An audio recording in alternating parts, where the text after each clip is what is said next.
Mga kababayan, kamusta po? Si Kamanong po, inyong lingkod ay nagbabalik po muli at tayo po magsama-sama magkomentuhan dito po sa Tambayan Makabayan. Magumpisa na po tayo. Ito po, komentuhan po natin yung sagot po ni Attorney Powa, mga kababayan, dito po sa issue na inilabas po ng tinatawag po di umanong kangaroo court at syempre po ang kanilang fishing expedition. Ito po, pakinggan po natin, panoorin ng paliwanag po ni Attorney Powa at komentuhan po natin. I think nakikita naman natin sa mga posts na the way the AMLAC numbers are presented, aggregate kasi yan. Ibig sabihin, lahat ng withdrawals mo, lahat ng deposits mo pagdating sa inflow and outflow, pinagsama-sama.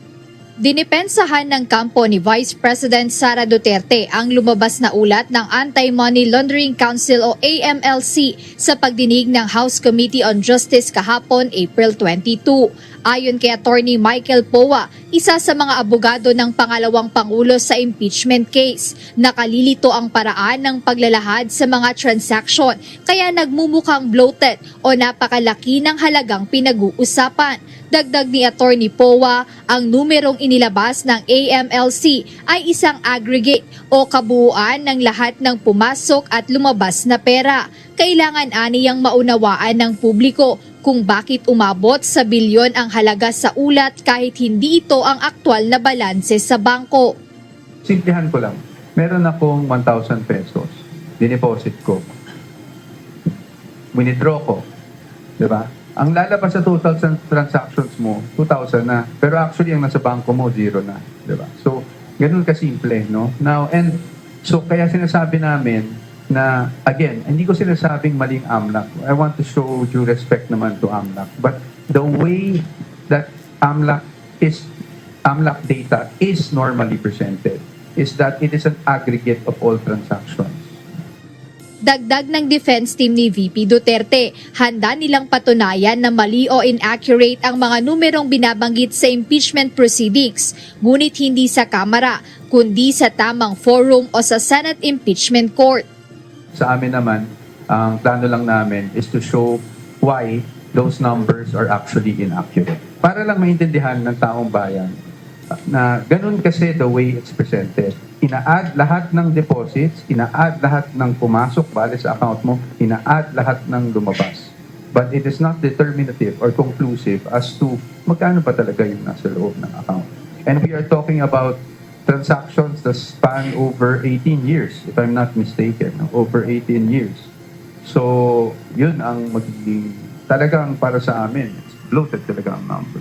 Yan, tama po Bukod yun. dito, binigyang diin din ng mga abogado ng Vice-Presidente na ang pagkakatag ng isang bank transaction bilang suspicious o kahinahinala ay hindi nangangahulugan na ito ay illegal o lumabag sa batas. So we'll just stick with the facts. Ano po ba ang suspicious transaction report? Ang laman po niyan ay suspicious transactions. Ang ibig po sabihin, suspicious transactions does not equate to any wrongdoing or unlawful activity. Perhaps the bank thought or tagged it as suspicious, so umakyat sa AMLAC, nagkaroon ng suspicious transaction report. Ngayon, hindi naman ibig sabihin nun, illegal na kaagad, or may money laundering na kaagad, or may krimen na kaagad. In fact, magti-trigger lang yon para sa AMLAC na tingnan at kung gusto nilang imbestigahan, at yun po ang nangyari. Sa kabila ng Yan po mga tambay. Totoo po yun. Ganun po mga transaksyon. Kaya lang po nangyayari, yung computation nila, yung isang negosyante, may negosyo ka, meron kang napakaraming negosyo. Halimbawa, isa na yung law firm mo. Hindi po ba? Lahat ng transaksyon papasok na pera doon, in and out. Hindi nangangahulugan, yung pera na yon ay nananatili, yun na yung total. Hindi po ba sa isang negosyante, katulad po niyan, hindi bababa sa 19 years. Gaano katagal po yun? 19 years, in and out. May mga transaksyon. Tama po yun yung sinasabi ni Atty. Powa. Dahil si Kamanong naranasan din po yung mga transaksyon. Hindi po ba? Pagka may transaksyon po, katulad po ni Kamanong, may transaksyon. Mayroon akong transaksyon. Ipinasok ko yung transaksyon ko sa bangko. Pero yung pera na transaksyon ko, kailangan ko ring i-withdraw yung hindi akin. Hindi po ba? Pumasok lang sa account ko, pero withdrawin ko rin kasi ang kukunin ko lang doon yung kinita ko. Yung kinita ko. Kung ako may transaksyon, kumita ako ng 20% doon sa transaksyon ko, yun yung pinaka-komisyon ko dahil ako yung nakipag-transaksyon. Hindi po ba? Papasok sa akin yon, pero lahat nung mga pera na kabuuan, hindi akin lahat yon. Iwi-withdraw ko ngayon yon. Hindi po ba? Kaya nga lalabas yung in and out. Kaya yung sinasabi ng AMLAC, hindi po ba? Hindi nangangahulugan naman yon. Sinasabi ni Atty. Powa, lahat ng transaksyon, kung ikaw ay isang negosyante, nangangahulugan sa'yo na lahat yon. Kaya nga po yung bank account ng pamilya Duterte, ng mag-asawang Mans at Sara Duterte, nakita nyo naman po, hindi naman po totally yung pera inahan doon. Hindi naman po nangangahulugan na kurap yun. Within 19 years, may mga negosyo sila. Hindi po ba? Saka ang nakapagtataka mga kababayan, ito po nakapagtataka, kung nanood po tayo ng hearing, ito po nakapagtataka dahil yung isang kababayan natin, ito po, nagtaka rin siya sa mga pinasasabog po nila diyan po sa Kangaroo Court. Ito po, papanoorin po natin, pakinggan. Umabot sa mahigit 6 na... Sinong nanood ng hearing tungkol sa SALN at bank transaction ni VP Sara nung nakaraan? May napuna lang ako kung paano nila kinompute ang mga bank transactions. Ano yung katangahan na ito na? Ang deposit plus withdrawal ay total? Anong mathematics yan mga sir at ma'am? Ngayon lang ako nakarinig niyan. Meron bang bagong math rules na ganyan? Kasi sa pagkakatanda ko, wala eh. Kahit si Pythagoras sasakit ang ulo sa math ninyo. Ito pang isa na si Trillanes, yung bank transaction na una pa kesa sa building na sinasabi niya. Ano yon? Nakapag-deposit na sa isang lugar na hindi pa nag-e-exist? Ito talaga ang problema sa inyo eh. Ginagawa niyong mga bobo ang mga tao. Kumakabig kayo sa bank issue kasi akala nyo illiterate ang lahat ng tao. Porke ba karamihan sa mga Pilipino walang alam sa mga bank transactions? Yan na ang ginagamit nyong bala? Kung si Madriaga naiiyak, ako naiiyak na rin. Putya, ano yung pinresenta nyo? Malayo na nga sa sinasampa nyo. Sablay pa kayo. Kaya hindi kayo siniseryoso ni VP eh. Pagpatuloy nyo lang yan. Para kayo na mismo gumawa ng paraan. Para magmukha kayong mga clown lahat. Sinong nanood ng hearing? Totoo po yun eh. Kaya puro paninira po yung ginawa nila kahit po yung nilabas ng AMLAC. Mga kababayan, yung nilabas ng AMLAC na mga transaksyon ng Vice President, recorded po yun. Kaya nga po yung kino-question din po ni Atty. Powa. Totoo po yun eh. Kino-compute mo yung in and out, yung lumalabas at pumapasok. Di ba? Naka-record yun. Saka mo ngayon kukomputin. Napakalaking pera yun. For how many long years? 19 to 18 years transaction. May mga negosyante, may mga negosyo ang pamilya Duterte. Nagninegosyo sila. At ano ba tingin nila sa Davao City? Ang Davao City po ba ay napakahirap na syudad?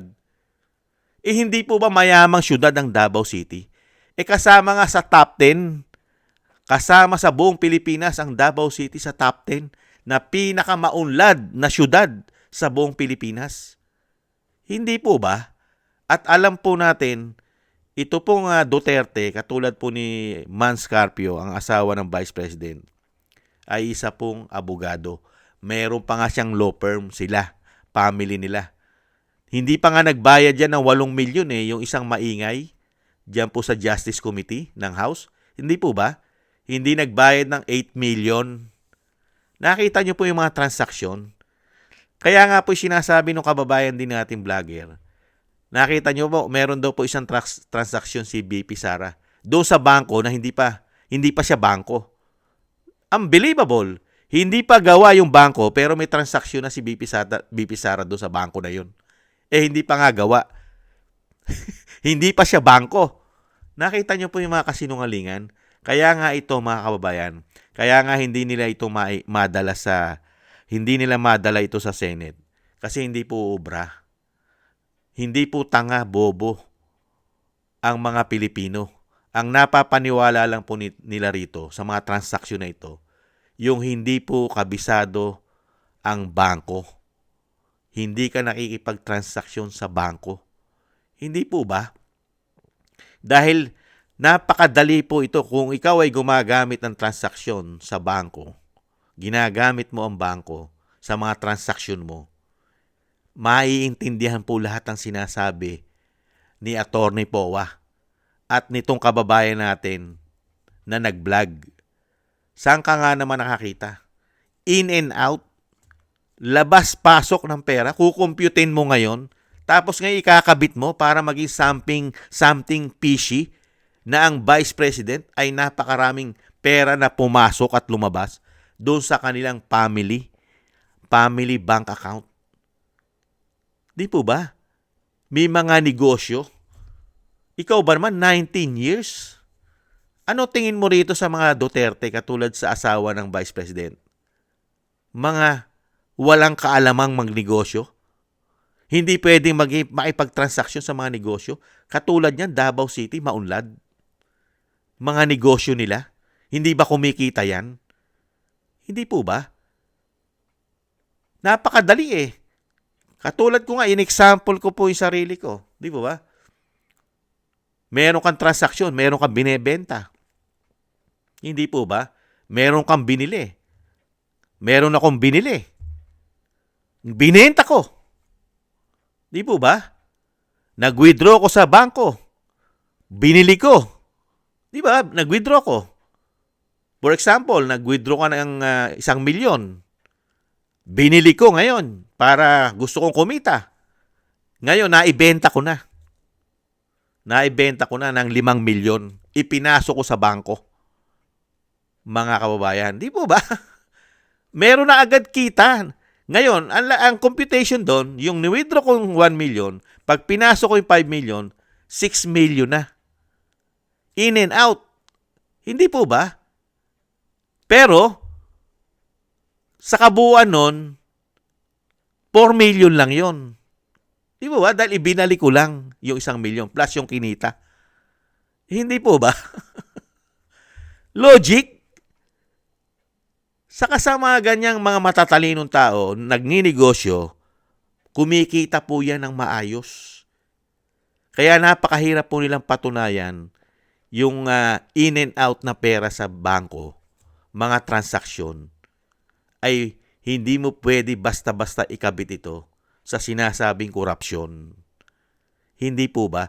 At yung ginagawa po nila, malayong-malayo na po sa issue kung saan po nila gustong i-impeach ang Vice President. Hindi na po ito ang issue nila sa impeachment na gusto nilang i-impeach ang Vice President. Hindi po ba? At yung sinasabi po ni Trillanes, napakahirap po patunayan yon. Na ang mga Duterte tumatanggap ng pera sa pulburon, sa mga pulburon lord. Unbelievable. Napakatagal na pong sarswela yan. Hindi pa presidente si dating Pangulong Duterte. Panira na po nila yan. Panira na nila yan.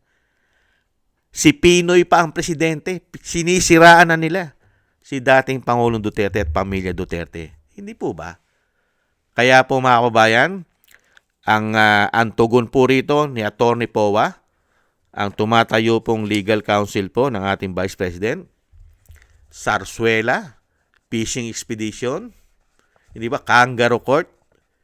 Hindi naman po diyan ang korte kung saan may impeach ang Vice President sa Senado. Sa Senado nila sasagutin lahat 'yan. At yung sinasabi po ng House of Representatives na impeachable lahat ang ginagawa nila dahil nangangalap sila ng ebidensya. Kung totoo pong corrupt ang Vice President at ang pamilya Duterte, bakit po kay tagal-tagal na hindi pa nila dalhin sa plenaryo para pagbotohan na po nila kung may impeach nila ang Vice President dyan sa House of Representatives na ipakikita nila sa plenaryo ang kanilang mga ebidensya na impeachable talaga ang Vice President. Bakit hanggang ngayon di nila ginagawa? Kasi wala naman silang matibay na ebidensya. Fishing expedition. Kaya nga hanggang ngayon, hindi pa rin sila kumikilos para makakuha na sila ng tamang numero at dali na nila sa Senado. Pinahaba nila dahil nga ang layunin naman talaga nila ay siraan lang ng siraan ang Vice President. Hindi po tanga ang mga Pilipino. Huwag niyo po kaming gawing bobo. Ang issue po na talagang may korupsyon ng mahigit 4 na taon o mahigit 3 taon, issue ng korupsyon, ay nasa inyo. Nasa inyo nagmumula di umano sa House of Representatives. Sa Senado hanggang Malacanang, hinahanap namin ang isang damukal na trilyon, daan-daang bilyon na nagmula sa aming buwis. Nasaan na ang investigasyon nyo? Hanggang ngayon, wala. Puro lang kayo Vice President Sara Duterte na hindi po nakahawak ng bilyong-bilyong pondo magmula po nung pumasok ang binagong ang Pilipinas. Real talk, mga kababayan. Maraming salamat po sa mga na gusto po ng ating Tambayang Makabayan sa YouTube at TikTok at ganoon din po sa ating mga subscribers at patuloy po nagsusubscribe. Mabuhay po kayo. At sa mga nagko-comment, like, share, and subscribe, shoutout po sa inyo lahat. Mabuhay po kayo. At thank you rin po sa mga nagbibigay po ng tulong at biyaya.